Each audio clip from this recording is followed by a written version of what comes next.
All right, ladies and gentlemen, just came from the garden again. This is my leftovers from last time I came in there.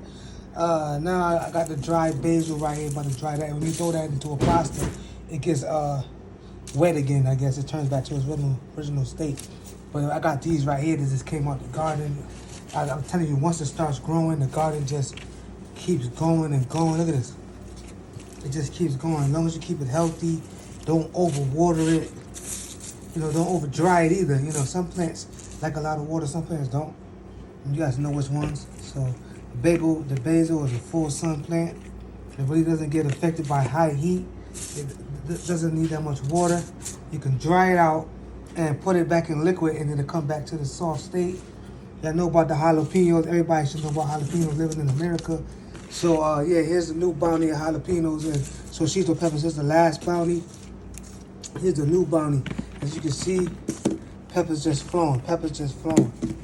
Got the jalapenos flowing this time. Last time it was the shoshitos. I got a few shoshitos kicking. But oh, look at the tomatoes, ladies and gentlemen. The tomatoes are starting to come in. Let me pour the rest of those with those.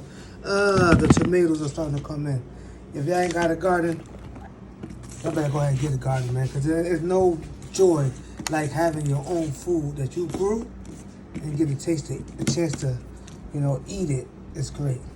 Finish the earth. I'm gone.